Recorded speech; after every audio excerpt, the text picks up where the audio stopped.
Resurrection is the foundation of faith.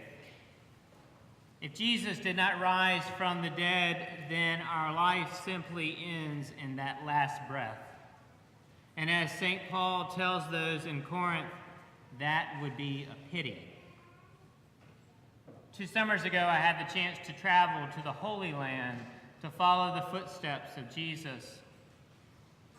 The visual of the final days of Jesus' life remains clear in my faith and in my heart and in my being.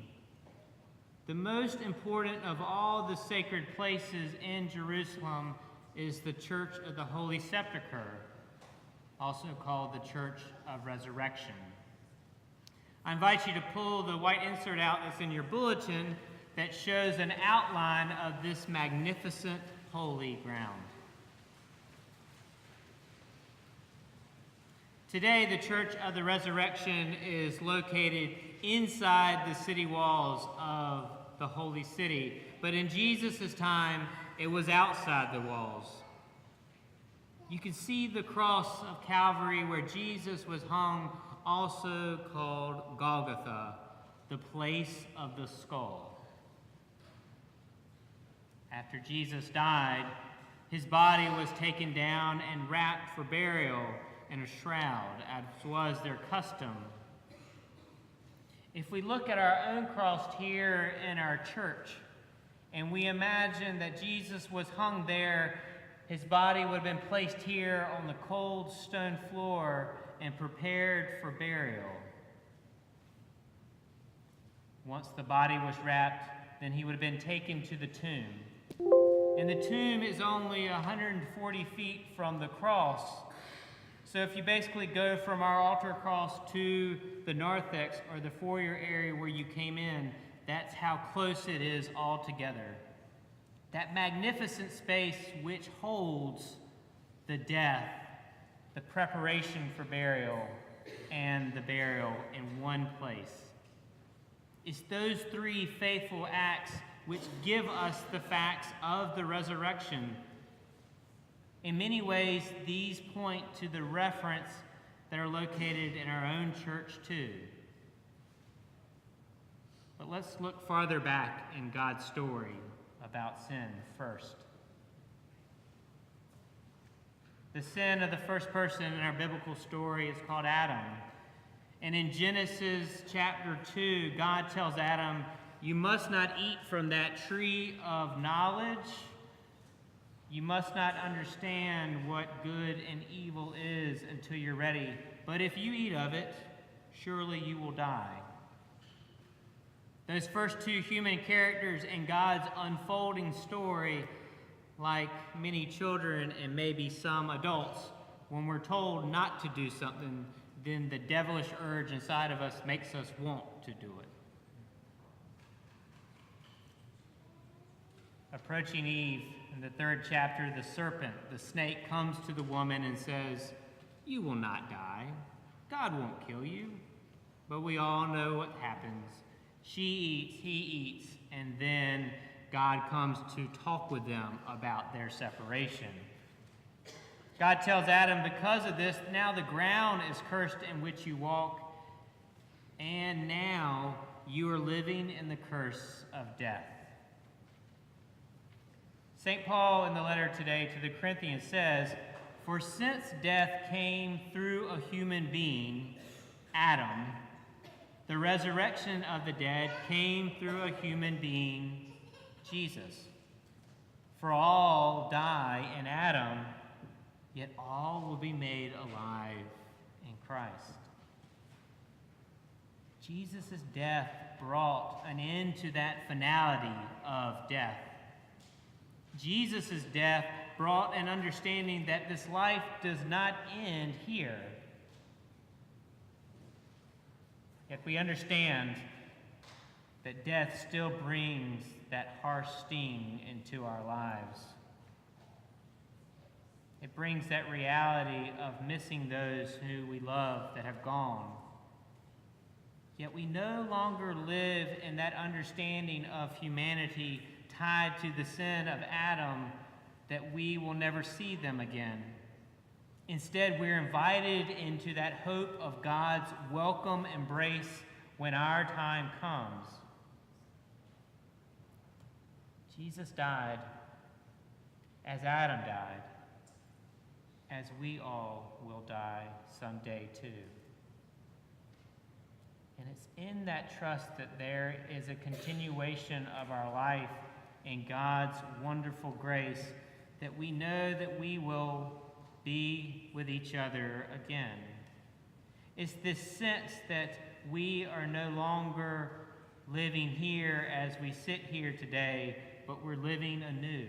We're living as resurrected people. But we don't have to wait until we die to be resurrected. Christ calls us into an experience of resurrection in our life now.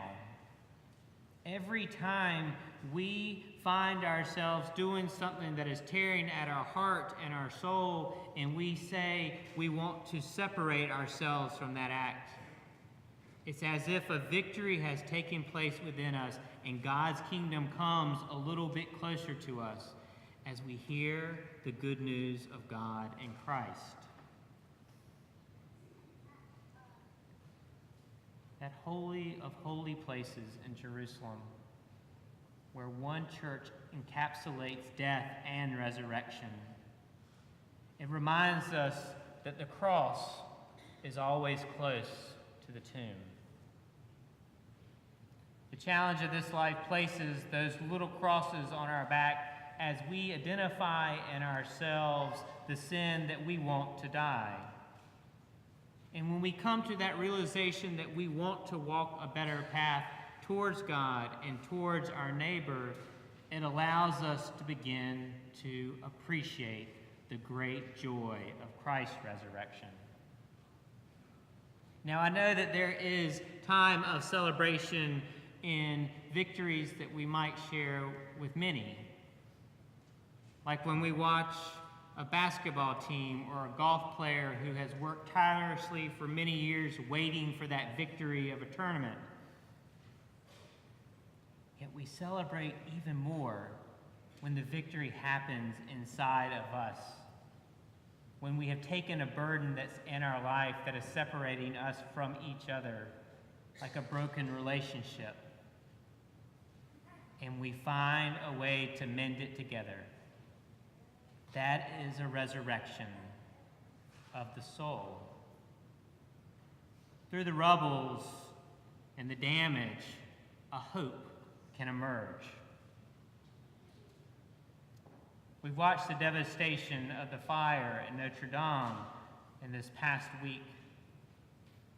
And now to rebuild with determination and faith, we wait to see how Christ's actions will work through those who see that sacred space as a place growing closer to God and each other.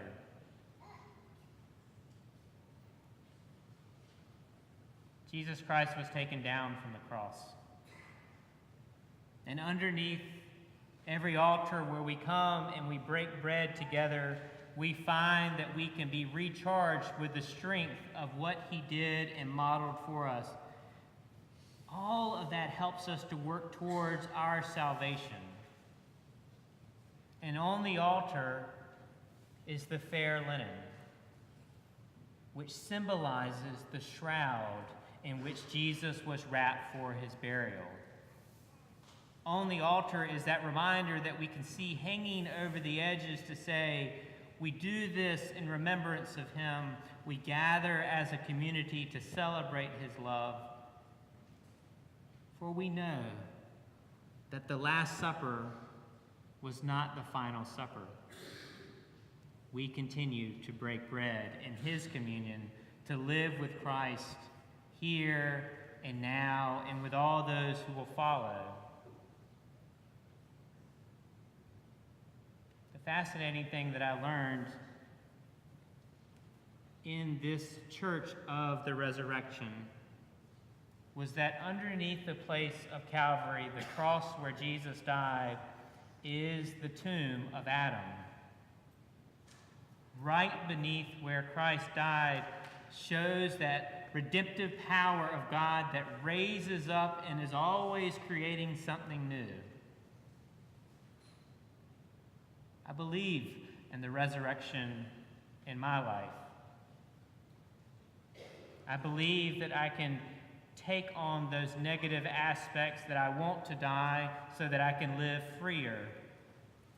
For sin is simply anything that separates us from God or from our neighbor. And when sin ends, it's like we wrap it in a shroud and we take it into the tomb. And sometimes we wait for days, weeks, and sometimes years, until finally we're able to rise to a new life. That shroud, that sin is given to God. We emerge from the tomb, and sometimes on our own, but usually it means that someone has come into the tomb to help carry us out together. When the women come to the tomb today, they find that the stone has already been rolled away. They enter into the tomb and they find that Jesus is not there. But one scholar raises what I think is an incredibly significant question for us to ponder. Was the stone moved so that Jesus could get out? Or was the stone moved so that the women could get in? Because of the resurrection, I think that the stone was removed to let the women in, because God is always inviting us in to grow closer, especially when there's darkness in our life, when there's joys in our lives, because all of that is part of the good news in Jesus Christ. And therefore, we grow closer to each other, and we get to celebrate this good life here and now. Amen.